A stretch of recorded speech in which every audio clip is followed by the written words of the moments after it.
Hello, sir.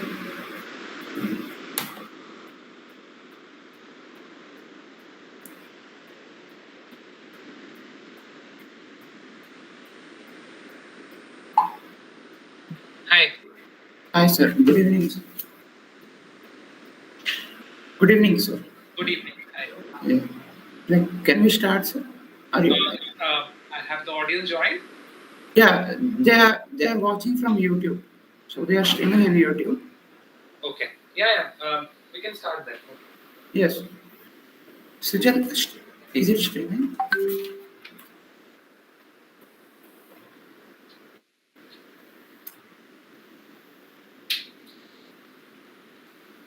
What's the live streaming link for YouTube? Can you share that link as well with me? Yes, sir. One second.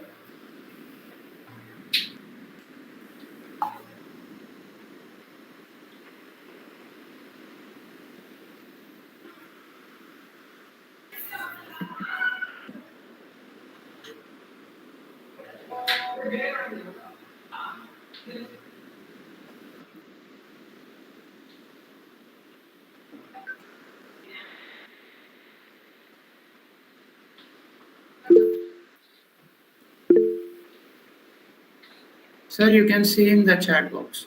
Okay. Thank you.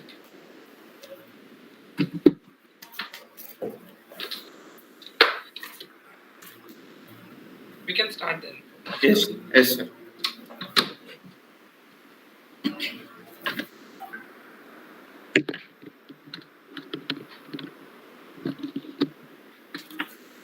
Good evening, viewers. We welcome you all to the inaugural talk of the Founders Talk series of E-SUMMIT 2022. This talk will be on the theme Convert Your Idea to a Product, keeping up with the aim to inspire, energize, and motivate student community towards entrepreneurship. We have today with us Mr. Harit Mohan to deliver this talk. Mr. Harit Mohan is founder and CEO of Signicent LLP in India and Signicent LLC in Delaware, USA. Signicent is a patent research company located in Mohali and also in Delaware in the United States. The company started off in 2012 and has been involved in a lot of patent research and patent filing across the globe. Coming to the guest's profile, Mr. Harit Mohan is founder and CEO of Signicent. Uh, as an IIT Madras postgrad, research and technology has always been close to his heart. He has given 12 years of his career solving problems and overcoming hurdles faced by research companies and institutes. He, with his company, has been a technology and IPR consultant to over 400 plus businesses globally spread across 15 countries. He has been a torchbearer for promoting innovation and IP in India with MHRD, Government of India, Cell for IPR Promotion and Management, Department of Science and Technology, Government of Rajasthan, Atal Innovation Mission, Niti Aayog, AICTE, and also Institution Innovation Council at IIT Roper. At global stage, he is a member of PIUG and Licensing Executive Committee, USA. Now I request Mr. Harit Mohan sir to start with the talk with your presentation. Stage is yours, sir. So now you can share your presentation.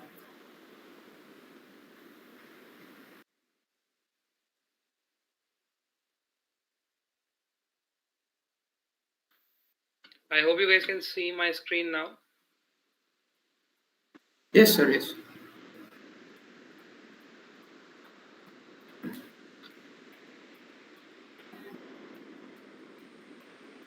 So I hope my presentation is visible. Yes, sir. It's visible. Okay. Let me also switch on the camera.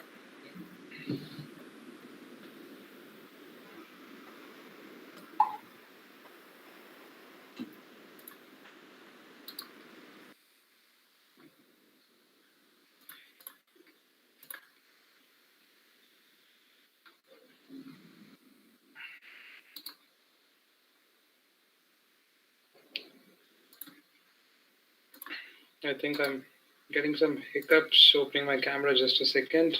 Please bear with me for a second more.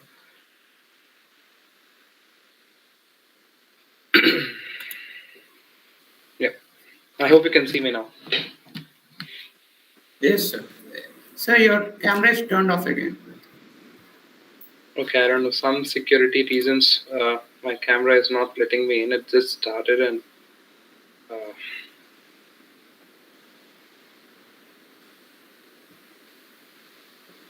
No, so it's not working. Anyhow, let's start. Without the camera then. Yes. All right. So thank you, so much, for a quick introduction, all of you, and I think it's an honor to be here today amongst all of you, and I think it's a very brave move from the organizer's side to keep it just post Diwali. And I remember that probably my IIT time as well. A lot of us were in the similar activities, and I think e-cells and guys like you are always working towards the welfare of others. And having said that, in today's talk, I'll try and give you an idea of how I get into this entrepreneurship journey, and what has been my learning, and of course how you could probably take your ideas to the market. So it starts like this. This is about 15 years ago when I was studying in IIT and Madras, and I got into my first campus job. This is way back in 2007 and 2008, and I got placed in a decent company. And I started to dream like what any college pass out would dream for three important things: a very good car, a good wife, and of course a good house, kind of a typical middle class dream, so to say. And then when I joined my first company, right after IIT, this was a very good and popular media house, and it used to run a very important IPR section. So I joined there as a patent research analyst, and that's when I got my first lesson. Not many would know that 2006, 2008 and 2009 was also the time of a very great recession, so to say. And that's where the first lesson, of my life came. And I call it as bad days is not equal to bad life. So what happened was, I got placed from IIT Madras to this company, roughly about working for a month there. All of the IIT batch was laid off from their jobs. I don't know, my salary was about 40,000, 50,000, and this is about 14 years ago. And I was very happy that I got a very good job right after IIT, and I was, trying to get into a new company and a new life. And then, this thing happened, and it struck me very, very, very badly. And right after, your campus, if you're being laid off, what bad could happen to your career in the beginning of your life? And that's how I realized that I have entered into a very bad phase. But then gradually I realized this is just the bad days and not the bad life. And after being laid off, I still remember I was interviewed by good newspapers, a lot of media houses, to cover how even the people from IITs are not safe, and even they are losing jobs. Probably it's a similar time of time we just passed when we also entered into COVID. So a lot of freshers who may be looking for a job, or who have been the batches who just passed out in the last 1.5 year, could have suffered the similar losses. And then what have happened is that you need to stop letting your brain trick into this notion that few bad days is basically equivalent to the bad life. And what has happened is, then I soon got placed, of course, at one third of the salary of what I was offered in my first job, in my second job. And I worked there for about 1.5 year. I switched a couple of companies because I was not getting settled. I was not getting what I wanted to work in. And one sudden day, after working for about 1.5 2 years in corporate, in a job, and this was a company in Hyderabad, a couple of known called me, and they said, why not start up together? And they wanted me to work in the sales department. Now I have passed out as a technology person from IIT. I never knew sales. The only sales that I've done in my entire job was, when I was laid off, I started working night shift for a couple of months because there were no jobs available in the market. And this is where I met, this couple, and then they asked me if I could, start working on a company with them. At that time, I thought probably, yes, salary is a drug, and it is often said that salary is a drug. People pay you to not to, realize your dream or to forget your dreams. And this is where I decided that I will quit my job. And I remember I started for about 40,000-50,000 a month. I then dipped down to about 25,000-30,000 in salary because it was an off-campus job. And now when you're going into the startup stage, when you're trying to start up on your own, you don't have money. This thing of investment was not that good in India as it is now today.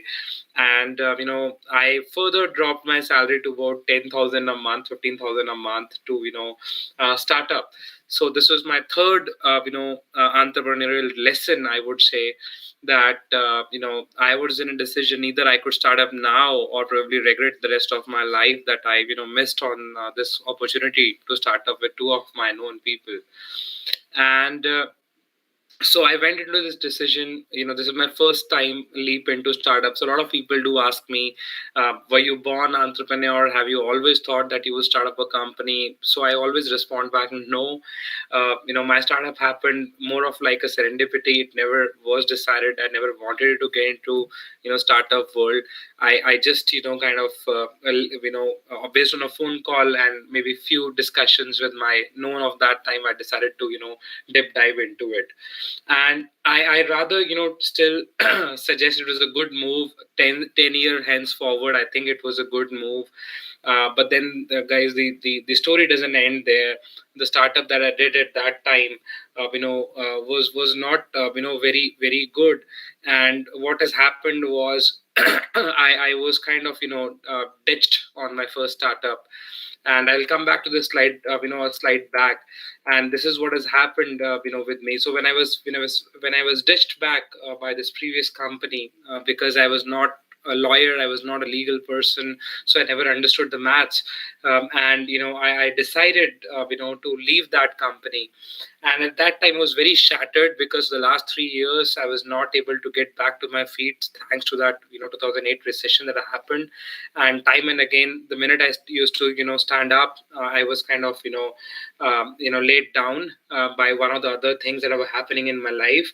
And then it is always important that you should keep moving, right? Like you should keep letting the run rate in a cricket match go on. Likewise, you need to keep moving. And it is always consider that if you're not working, the inactions basically leads a lot of doubt and fear in one's mind. On the other hand side, when you are doing action, when you're moving, when you're trying to find a purpose, it gives you confidence and courage to keep moving. And that is where it happened to me that enough is enough. I want to now start up on my own without any partners. I want to get into this business of IP on my own, and I would do it guys, on my own.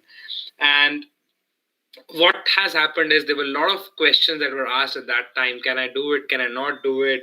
And let me tell you what, if someone says that you cannot do it, it makes you crave for to prove them wrong even more.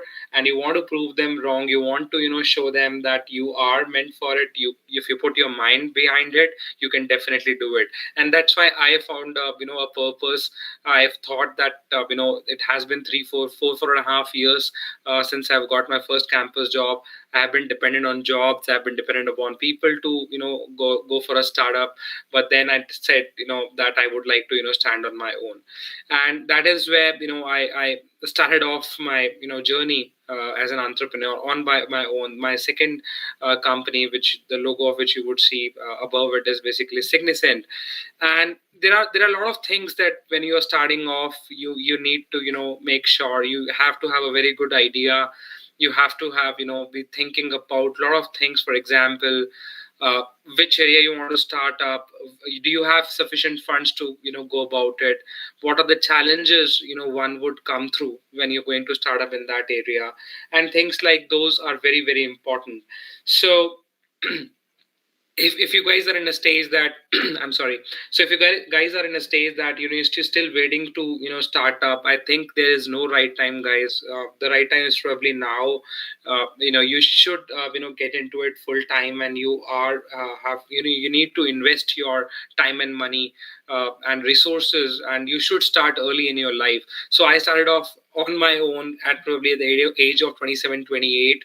And the advantage that gives you is that you're okay even if you fail a couple of times more. You're okay if uh, could do some errors, and if you if you still have time, you still have age by your side, the age number by your side.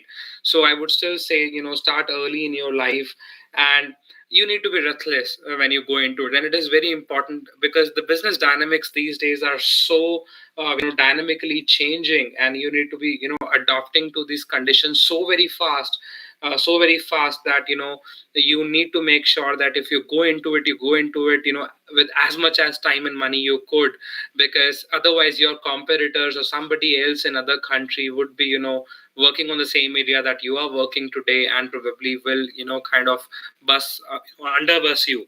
So this is very important that you need to be very ruthless if you're starting early as well. Now, when you're starting early, I would also suggest that a lot of people ask me how we do not have even an idea to start with. From where should we get the first idea to work on? So my answer to them is, you need to keep your eyes open. You need to find out, observe maybe the problems that people are facing, research about that problem, validate that idea, that if you actually come out with a practical solution or a practical product to mitigate or to solve a particular problem that consumers are facing, is it sellable enough? Are there people ready to buy that? And of course you can go to your friends and family first, but I think you should go to unknown peoples even more, because they don't have any vested interest to appease you. They would be very honest with you to tell and validate your ideas, and you have to kind of bear with the critics. You need to understand what is right and what is wrong. And the third important thing is, once you have the idea is validated. The third point is, you need to protect them with a good IPR. You need to either patent it. You need to make sure that others do not copy it, and things like that. So I call it as 3I approach. The I1 is idea. The I2 is after the ideation, you have to make sure you protect it with a particular IPR. And the third I is basically industrialization, or you start selling your products to the market, or selling your services to the market.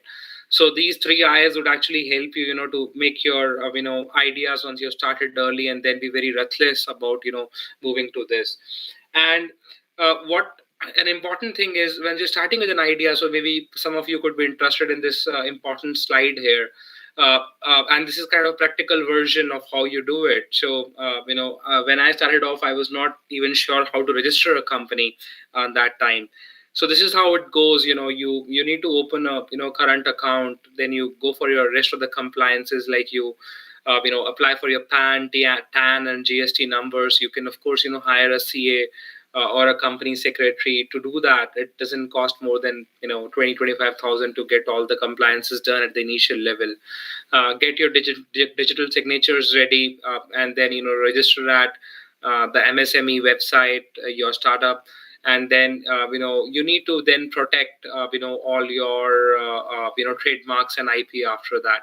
So having done all those important steps, what you then need to do is, of course, I'm assuming once you have a name of your company, you will protect on GoDaddy, or you will make sure that you have a Facebook page and a LinkedIn page and things like that. So these are important social networks of blocking your company's site. The sixth important lesson that I would say is, when you're starting off a business, when you're starting off from ideation to the product side, you might have heard about this famous quote which says, "Jack of all trades and master of none." I think for entrepreneurs, has to be changed, because really, guys, the jack of all is the way we have to go. You have to learn a lot of things which probably IITs won't teach you. You have to learn by your own. For example, if you are from a non-computer science background, you may have to learn how to do websites, how to understand the business, how to understand the sales part of it, how to do accounting, how to do balance sheets, how to do a lot of HR activities, how to do legal work at a basic level. So these entrepreneurs breed is basically kind of Superman of some kind that you guys have to become, because initially I understand not all of the startups would have a huge investment when they're starting off. They won't have angel investors or seed fundings when they are starting off. They may be bootstrapping from day one. And when you are bootstrapping from day one, each penny is important. You're always feeling that you are less in money. So you guys have to learn beyond your engineering skills, beyond your sciences skills, a lot of other skills. And that's why I always say that you guys have to become jack of all, and you need to learn. So you may not be able to master, for example, the accounting. You may not be able to master the business world or the legal part of it, but it is very important that you should become the jack of all. And I think it's some people are of course say that that the entrepreneurs have to be successful in every attempt that they do, in every idea that they do. And I think that's too much of pressure, because you will not be successful in first thing that you will do, be it your first client, be it your first deliverable, be it your first prototype or whatever. You need to keep trying till the time you're reaching the level of the perfect product. And I think it is always said that the true magic formula for building a successful product or successful company is to just keep trying. We have been into Signicent has been into business for about 9 years now, the company that I own now, and we're still sitting with our team to keep iterating things and to keep changing and keep building new products that would help our customers do the things better. And as it goes that practice makes a man perfect. I mean, that definition actually holds true for entrepreneurship also. You need to keep practicing the entrepreneurial thing also, and of course one day you would become successful. The other thing is, the seventh very important point that I would like to share with all of you is, and this is for a little advanced stage entrepreneurs, or when you're developing your teams, because till what time would an entrepreneur sit late nights and do the work? For example, when I was working in my company, in the mornings I used to make the services that we used to give. In the evening probably I would do a salesman job, where I would pick up my phone calls, do some cold calls to my clients, and try and get that first important lead, that first important client that would help me. So this went on for first 2-3 years, wherein you took all the heat, you take all the grind behind the business, and you make sure you do not even pay yourself much. You make sure every penny that it is there, you are trying to reinvest into the business. So it's okay, maybe for the first 1, 2, or 3 years at the max. I won't try that you should keep 100% control. You need to let go, and you need to rely on your team to do it. And probably I think you should do something that we often do, something known as weakness hiring. You need to, invest. You need to take the task as an entrepreneur, which is more challenging, which has the most, most probability of failing. For example, the task which has the most probability of failing is the only task probably that I think entrepreneurs should be doing. For anything else that you think is day in day out task, day in day out firefighting, you should give it away to your team members. You should let it go. You should delegate that kind of work to the team. And you also should try, probably if you have sufficient budget, to get more smarter people. The things that you do not understand well, the things that limit you from growing, you should hire those people first. For example, a lot of conferences, people ask me, how do we even find a co-founder when we have a good idea but we don't know how to find a co-founder? So I always tell them, you need to network out from your comfort zone. You need to go and meet people which you probably have never met. If you're still in IIT, you should network out with people from other departments, from other accounting fields or other areas. This will help you grow faster, learn from them where you lack, and probably delegate such works out. And the next very important thing that you need to do is you have to stay neutral, because what has happened is that entrepreneurship is a very patience requiring job, and it's a never endless work. If you do not have energy to do it, you will be grinded in to it. You will be you will be facing a lot of hardships, a lot of moments of sadness, a lot of moments of happiness as well. Over the time, what I've realized in the last 8-9 years is I prefer to stay very neutral. So in a day, you could be winning a very important customer and you're so happy, while the customer that you're handling from the last month, your team has screwed up there and you feel sad. On the same day, you may get a news that you have won an award for XYZ thing, and on the other end side, the next day you could also hear that there has been some miscompliance from the legal side that your company never thought of. So this sine wave that you see after stay neutral is basically exactly what we entrepreneurs face. It goes ups and downs every now and then, so you need to be very neutral with these things. You need to be making sure that you stay neutral, because if you're too much stressed, you will not make good decisions. And trust me, there are research which says if you're too much happy, that may bias your mind, that may also make your mind and senses dull, and you will only look one-sided. So I think you have to stay very neutral when you're running a business. And trust me, it's a full-time job, it's a very long job. So be patient and be invested in this. Maybe the last towards the last 2-3 important points is, learn to say no. A lot of time, when you're trying to work with group of people, when you're working with your clients, when you're working with stakeholders, they they want you to say yes. And somehow we always have a bias that we should, if we do not say yes, we will not become a popular leader, we will not become a popular CEO, we will not become a popular manager, we will not become popular in our circle. And this particular niceness, over niceness, I would say, could be very adverse to your company, could be very catastrophic for any working organization. And as I say, probably the no, the word in itself is probably the smallest sentence as well. And you have to sometimes use this sentence not to overdo or not to make people overuse your kindness or abilities or help in some way.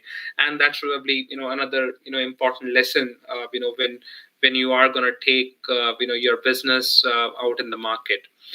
And then probably towards the end, and then we can take some practical questions from all of you, is connecting the dots. Now Steve Jobs has a very good saying, and I say that when you look backwards is only when you connect the dots. So the past events that have happened in your life could actually when you look back at them, you think that probably they were part of the story that was being weaved for you.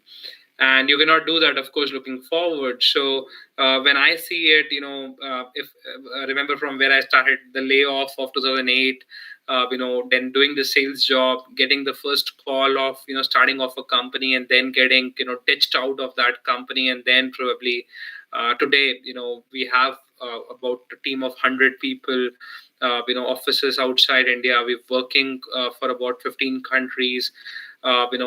I have traveled about 20-25 countries in the last 7-8 years of my business. And I still think this is just the beginning of what we could do. So, you need to kind of trust sometimes, be it on your guts, be it on your destiny, be it on God or whatever you guys trust on, because this will be very important in your entrepreneurship journey. A lot of people say that when you go higher in the entrepreneurship, you do feel very lonely. And I think that is true. And I would also request all of you to maybe start networking out with people from where you could learn, people of same caliber, people of same energy, so you could learn from their mistakes, you could learn from their abilities. and you could understand how the business world will work. And to summarize is all, I think one day I'm sure all of you will be successful, and of course I have all my wishes with you. But please remember that on this journey of being successful, there will be obstacles, there will be haters, there will be doubters, there will be a lot of mistakes that you would do, but at the end you would come out successful if you would keep on working. And while you're working, make sure when you reach the acme, when you've reached certain height, remember that while your creativity, while your ability would have made you there, reach there, but it will be your character, it will be your attitude actually that will actually make you stay there, and that will be altogether a new journey. And the second important request is, once you've reached there, probably do give back to the society, help people create job, help other entrepreneurs that would be probably listening to you guys as you're listening to me today, to help them realize a good journey. So with that in mind, I think I will end my screen sharing here, and if there are any questions, I'll be happy to take them. Thank you. Thank you, sir, for your inspiring talk, and it has been very motivating talk for everyone, and hope everyone has got very important points from this talk, and hopefully many would take up in entrepreneurship from by your inspiration. So now we'll go back to our questions. So, so sir, we will take up some questions from the audience. So, yes, please go ahead. I can take the questions, please. Yeah. So, someone is asking, what do you think was the biggest hurdle you faced in your journey, and how did you overcome it? Wow. So that's a very tricky question. I mean, I won't say, okay. So I will give you maybe a couple of hurdles, and then we can, work together on it, which was the biggest one. I think the first one was not having mentors, or, not telling what to do and what not to do. Because, as I said, you may decide to launch any idea or any product to the market, but if you do not know the path, how to do it, you will try a lot of hit and tries. You will try XYZ, you will try 1 2 3, and you will imagine that during this your trials, you may get one good result, and that too even if you're lucky. But I think if you have a good mentor, if you have somebody experienced that could advise you, that could help you save a lot of time, lot of mistakes, lot of money, a lot of time as well. So probably the one mistake I would still regret that I could have done in the past was to have a mentor, have somebody who could have guided me better in much initial part of my entrepreneurial journey. So that will be, I think, the topmost thing I still regret I could have done. There are others, for example, you kind of would like to do a lot of things together, and some things work, some things do not work. In this all this thing, I think I do sometimes feel that I have not given sufficient time to my family. I've been, working 18 hours, 20 hours a day, which is okay till certain point, but then your family members do need you as well a lot. And maybe I could have squeezed some time out if I got better advisory, for my family and my kids. So yeah, I mean, overall, I think that's the two important learnings that I have. But I think you could, you may have your own learnings when you start working on this journey. And when once you're reaching there, please do let me know what is your learnings as well.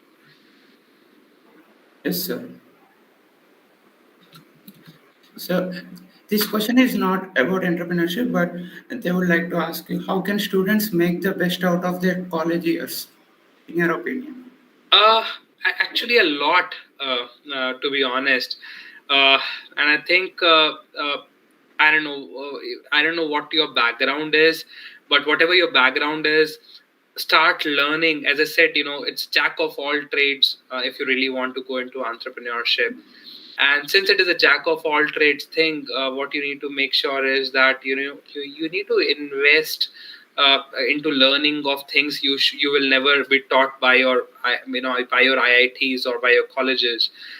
So if I'm sure IIT doesn't teach accounting, IIT doesn't teach how to do balance sheets and all, how to learn the legal behind the startups and all. So maybe when you have time, you could learn these skills. You can read about these skills. You can prepare yourself. If you think you want to do a more of a learning on the job, then just put a startup. It may fail, that's okay. It is said that maybe you may have a couple of startups failed first and before you get into your successful startup. A lot of companies and a lot of founders I know have started in their first and second company and they never come out of it, and the third one was a mega hit. So start early, as was that I told in my presentation also. This will give you time to learn and do a lot of new things that your probably the college degree won't tell you or share with you. Sir, I follow up on this question. A student is asking, I have an idea. Do you think I have to implement this idea and start up now, or I don't have much knowledge on that area? Should I do a job in this area and then start up? Uh, it's a it's a personal choice, but I think if so, that's what I said. There are two ways to do it. One, either if you're passionate about this idea and if you're not sure how to do it, yes, some people do a job first, understand maybe in couple of years how does things work, how does the financial things work, and then deep dive into it. At least that is what has happened to me. When I started off my company, I learned the similar tricks, then come back to the area, and then I reinvented the things that were, I think, was repairable, and build my business model around it. The second way is to maybe have a senior advisor into that area who have seen 5, 10, 12 years of this industry. If you can afford him, have that person, he'll guide you. If you cannot afford him, I mean, you guys are IIT, and just write an email and see if some of your alumni or alumni from other IITs is willing to come to an advisor board, because their statements could save you months and months and years and a lot of money. If they tell, do not put in this direction your efforts and money, you could save time. So that's the second way, I would suggest, you to go about it if you want to do it right away. But again, this needs either a very good public relations or good money to do the advisor option. Yes, sir. So, as you said in your presentation, like it's important to form a very good group and network with people. A student is asking, I wanted to build a product by building the best team ever, but how do you think I am in the right group, or how do I recognize it is a right group? I think this need to be kind of tested with time. What I would say is even if they're right today, what is the probability that they will be right tomorrow as well? Right.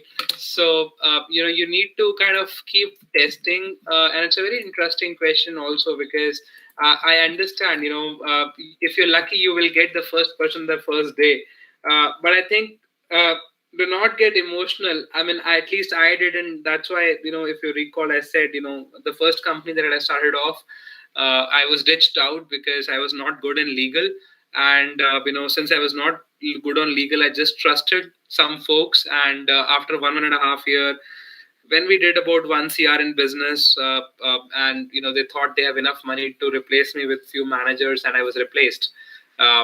So do not do such kind of errors, but then such things are never under somebody's control. All you can do is find somebody and glue with somebody. Do not take his decisions. Spend some time with the persons, maybe network with them, have a beer with them. If you do, if you do not do that, have a cup of coffee with him repeatedly, discuss some of the toughest issues, see what kind of opinions he give, see if this matches, if the person is resonating with you or not, and then decide if you would like to go on partnership journey with this guy again. If it doesn't work out, that's okay. I mean, at least you should be the backbone of your company. The show must go on, no matter what kind of people come and join your organization. Yes, sir. Sir, coming to the next question, A student is asking, what if we are heavily influenced by many other startup ideas, but we don't have a very new, unique, concrete idea of our own? And it is okay, I think, if you do not have idea on your own. See, there are advantages and there are disadvantages of both the models, and I'll tell you.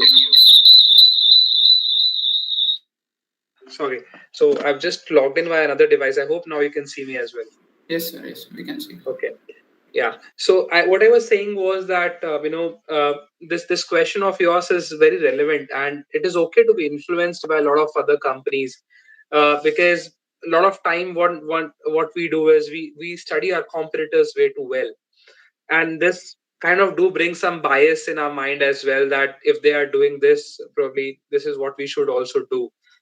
Uh, I would say that if it is not something which will you're infringing on somebody's patents, and it is okay to repeat that task because it's a solution, it's a service company. It is okay to mimic their model for some time, but then when you're doing it, you need to find out the important thing that will differentiate you in the long run from them. And you may discover that in the process yourself. It could happen in 6 months, it could happen in 6 years. I don't know about that, but it would happen. It has to happen. Else you will be, you will not get the advantage because you're just mimicking somebody else's model. You're just trying to reinvent the wheel, which will not, give you a lot of success.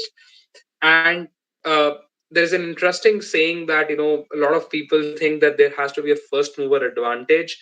When first mover advantage is when you start first, but actually it's not first mover advantage. The first mover advantage goes to the person who scales up fast, not who starts fast or starts first. So see if you can get that advantage on your way. If you can scale up faster than your competitor, maybe by getting more money or whatever you can, so you could. And I think you need to, and I think it's okay to mimic somebody if it is not infringing on somebody's, of course, patent rights or IP rights, and then reinvent during the process.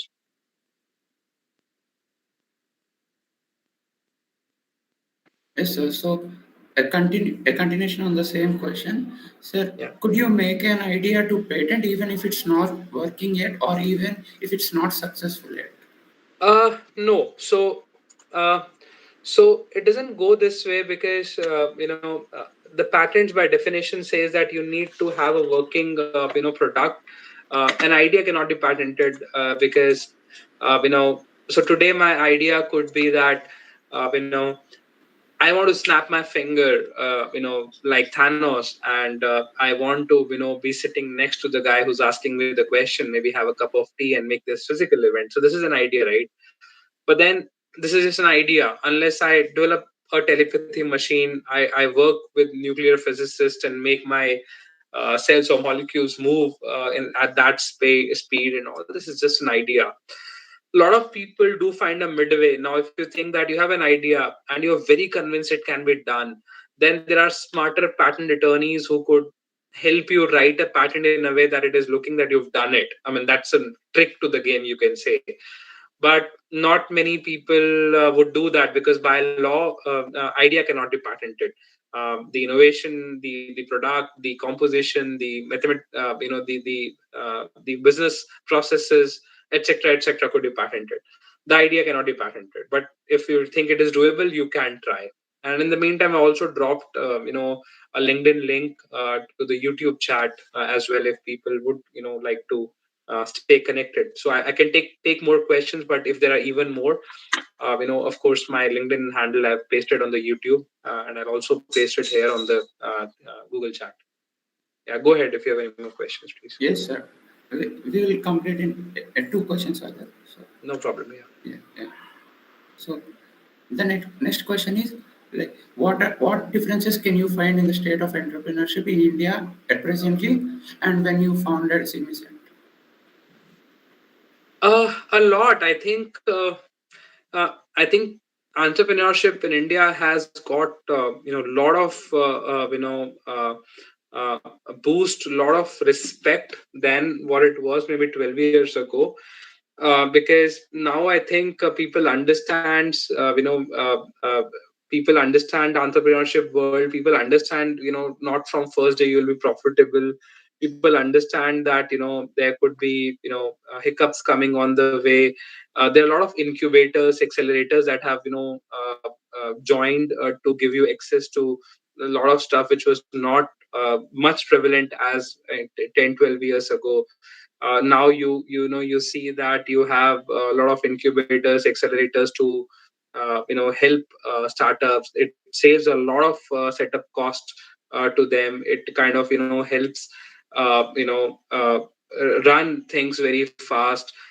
So these are the fundamental difference. So people have, one, got better abilities, people have got better access. There are success stories in front of you. There are edtech companies, fintech companies which are going for IPOs.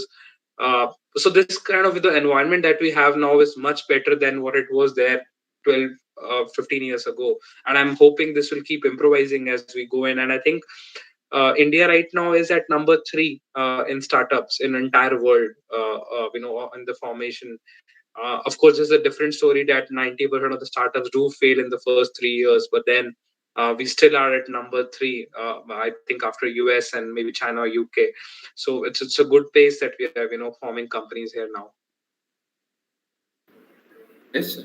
So, as you told in the presentation, the importance of knowing about all the areas as a founder, a jack of all. So, can you elaborate on the importance of legal knowledge for a startup founder? Could you repeat the last part? What's the question? So, can you elaborate more on the legal knowledge a startup founder should have? Okay, legal knowledge. Okay, yes, guys. So I think a lot of these things will require legal knowledge. For example, just to start, when you will be starting for the first time, you'll have a company agreement or a partnership deed of some kind. Now, you could hire a lawyer. He would write some clauses, but unless you understand what are the definition of those clauses, what are the implication, you would need to have some basic understanding of legal agreements, how to read them, how to understand the nuances of them. uh, you will require a lot of confidentiality agreement, for example, when you will be pitching it to your investors or to your companies or clients or whatever, because a lot of ideas, a lot of things, especially if you're into B2B kind of model. B2B models require a lot of non-disclosure agreements and employment agreements. Sorry, non-disclosure agreement to be signed in. When you're hiring your first employees, for example, you need employment agreements. You need to make sure that they don't run away after learning from you. So then again, there is a legal part coming in. And you will be asked by banks, for example, to sign a lot of paperwork. You don't want to sign to something that you don't know. Your CA could commit errors in not filing the right kind of returns in GSTs, income taxes, because the problem with a lot of tech founders, especially in the starting few years, is we guys are too busy building our company. We think we do the sale, we deliver the product, it's the business. So this is an important part of business, but that's not the business. Business would require you to learn and follow a lot of government compliances also. That's why a lot of big companies have CFOs and all those people, because sometimes the CEOs alone or CTOs alone cannot run the show. So maybe if you have a basic understanding of all these things, this will probably help you find a good CEO or CFO or legal person in the initial part, and then maybe once you're 10 years old or 8 years old, you could look for a dedicated resource for your company. Yes, sir. So, coming to the last question of this talk, sir, can you reflect upon your student life at IIT Madras, which helped which helped you in your career as a CEO? Okay. So as I told, when I was in IIT, I never thought I will go into entrepreneurship, guys. I had no freaking mood of becoming a CEO. This happened when I was laid off. I had a series of failure, and I decided to either bear the pain of regret or bear the pain of startup, and I chose the pain of startup over the pain of regret. So so that's what I started off. But when I was in IIT, I think we used to, like you guys, I used to play for my hostel volleyball and everything. We used to bunk classes. We used to have DC plus at that time. I think today we have Netflix and all these things available very easily. 12, 13 years ago, there was no Netflix or Amazon Prime Video or Hotstar so readily available. So we used to have this DC plus plus on the networks. I'm not sure if now it is prevalent in IITs. So we used to watch a lot of movies in the evenings, and discuss on any random issue for as long as we want, which has no meaning at all, and spend countless nights in hostels to do it. But I think one of the very important thing that IIT would be giving you is, of course, the brand name, because a lot of problems that you will be not able to solve as an individual, not able to solve with your startup, because your startup will be new, right? This company will never be known. It is in very nascent stage. But when you tell that you're from IIT and you're the founder, the credibility of that startup goes a very long multiplication factor. People trust you, people respect you, people understand that, okay, since this guy has taken that, probably this will also be as successful. So that's the hidden success that even when I get it, I'm sure you guys will also get it. So of course, studying from a premium college goes a long way, and it's a brand college, so right, so it will help you in networking, finding seniors, finding answers, and it will go to the rest of your life. So I think it will not never go wasted. No. Yes, thank you, sir, for your sharing your experience, and thank you for the inspiring talk. And hope hope so many students have been inspired by you, and hope many would take up entrepreneurship. Uh, on the theme of this on this talk, convert your idea to a product. Many people would take up this initiative to start up, and more due to the motivation given by you. Thank you, sir. Thank you for giving your time. No problem. I think thanks to all of you, and whoever has joined post Diwali, I think is still the very brave move to keep such a talk right after Diwali, and people joining it is really fabulous. And I'm sure these are the very serious ones, because otherwise the other ones would be still chilling out somewhere in their homes with their family after Diwali week. So thank you everyone, and good luck. Thank you.